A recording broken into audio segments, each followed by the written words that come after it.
रुपए लागत की मशीनें लगी हुई हैं जिसमें अध्यात्म की क्रियाओं के परिणाम पर शोध निरंतर चल रहे हैं, जहां ये पता लगाया जाता है कि हम जो कुछ भी क्रियाएं करते हैं इनका हमारे शरीर पर, हमारे मन पर, हमारे स्वास्थ्य पर क्या प्रभाव पड़ता है। शोधों से पाया गया कि दाहिने हाथ के अनामिका उंगली से बहुत ही सकारात्मक ऊर्जा निःसृत होती है। इसलिए पूजा पाठ में हम हमेशा दाहिने हाथ के अनामिका उंगली का ही प्रयोग करते हैं। आज्ञा चक्र पर तिलक लगाते हैं, नीचे से ऊपर को दबाव देते हुए, ताकि हमारी मानसिक शक्तियों का ऊर्ध्व गमन हो सके। आज्ञा चक्र हमारी मानसिक शक्तियों का केंद्र है। तो आइए चंदन धारण करते हैं, रोली लेने दाहिने हाथ पर, और अभिभावक बैठे हुए हैं सबके, तो अपने बालकों को श्रद्धा पूर्वक ऊपर को दबाव देते हुए लगाएं तिलक।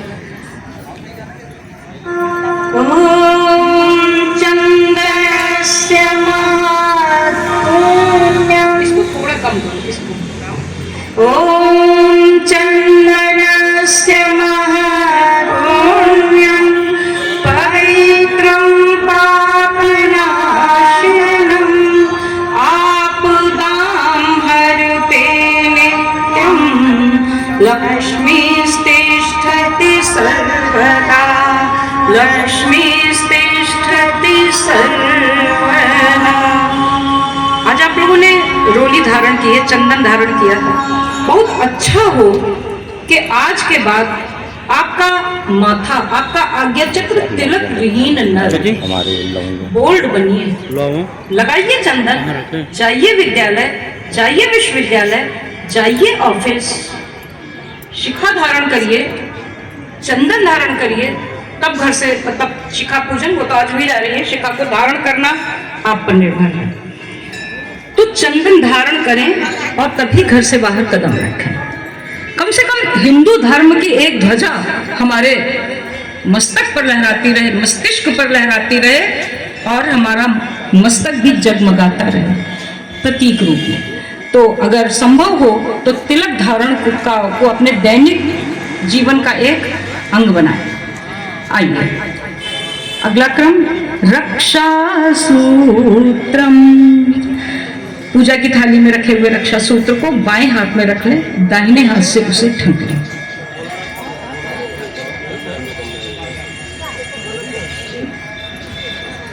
रक्षा सूत्र को बाएं हाथ में रखकर दाहिने हाथ से ढक लें। इसके साथ जुड़े हुए 3 अनुबंध हैं, एक एग्रीमेंट है, उस एग्रीमेंट को समझ लें। 3 संकल्प हैं, इसीलिए इसको संकल्प सूत्र कहा जाता है। इसे संकल्पों के साथ ही बांधना चाहिए।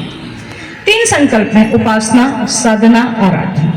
उपासना, साधना, सबसे पहले साधना। साधना अर्थात अपनी चित्त वृत्तियों को साधना। मन बड़ा चंचल है, मन इतना चंचल है कि अर्जुन ने कृष्ण से कहा, वो अर्जुन जो मछली की आंख को बेधता है अपनी एकाग्रता के बल पर, वह अर्जुन कृष्ण से कहता है कि चंचला ही मना कृष्ण प्रमाथि बलवत् दृढ़म तस्य हम निग्रहम मन्ये वायुरिव सुदुष्करम। कि हे कृष्ण, मन इतना चंचल है, इतना मथने वाला है कि मैं इस मन को वश में करना वायु को पकड़ने के समान दुष्कर मानता हूं। तो कृष्ण उससे ये नहीं कहते हैं कि नहीं पार्थ, तुम्हारे लिए कुछ दुष्कर नहीं है। वो भी यही कहते हैं कि असंशय महाबाहो मनः दुर्निग्रहं चलम अभ्यासेन तु कौन्तेय वैराग्येण च वशी क्रियते। इस चंचल मन को अभ्यास और वैराग्य से वश में किया जा सकता है। एक दिन आकर यज्ञोपवीत धारण कर लेना और घर जाकर किसी मूवी की तरह उसे भूल जाना, तो यह पूरी प्रक्रिया निरर्थक है। इसका अभ्यास होना चाहिए। वैराग्य का तात्पर्य है कि सांसारिक विषयों में न्यूनतम आसक्ति हो। भोग के लिए नहीं मना किया गया, हमारे उपनिषदों ने कहा तेन त्यक्तेन भुंजी था, भोग करो लेकिन त्याग पूर्वक। तो आज से एक नई जीवन शैली अपनानी होगी। जो व्यक्तित्व में दोष है उनको दूर करने के लिए की जाती है साधना, मौन साधना, गायत्री जप साधना, गायत्री मंत्र लेखन साधना, अस्वाद साधना। परम पूज्य गुरुदेव ने तो 24 वर्षों तक गाय के गोबर से निकले जौ की रोटी खाई, 24 वर्षों तक शक्कर और नमक नहीं खाया। हमें निर्देश है कि हम बृहस्पतिवार को अस्वाद व्रत रखें, सब कुछ खाएं, नमक और शक्कर न खाएं। लेकिन नमक न खाने से बीपी लो हो सकता है, घोल के पिए, लेकिन स्वाद से वंचित हो।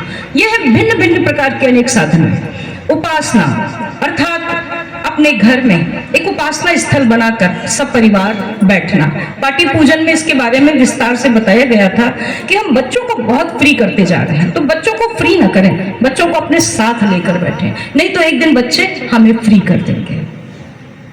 आराधना अर्थात लोक मंगल का काम। लोक मंगल का काम करना मनुष्य जीवन का उद्देश्य है और इसी के लिए यह जीवन बना है। संत शिरोमणि तुलसीदास ने भी कहा कि परहित सरिस धर्म नहीं भाई, पर पीरा सम नहीं अधमाई। तो लोक मंगल का काम हम निरंतर करते रहें, इस तरह हमारा आराधना का प्रयोजन पूरा होगा। इसके लिए करना होता है समयदान और अंशदान। 1 घंटा प्रतिदिन समयदान, संभव न हो तो हफ्ते में 1 दिन का समयदान। प्रत्येक रविवार को यहाँ आइए, यज्ञ में शामिल होइए, हो जाएगा समयदान, क्योंकि उसमें आगे काम के निर्देश मिलते रहेंगे। अंशदान प्रतिदिन 1 रुपए से 10 रुपए तक बच्चों के हाथ से निकलवाना। जिन्होंने यज्ञोपवीत कराया, ये अंशदान को अपने जीवन का एक लक्ष्य बनाए। यदि हम कहते हैं कि अन्नदान महादान, भूमिदान महादान, जलदान महादान, लेकिन अगर आप यही 1 रुपए प्रतिदिन में इस सारे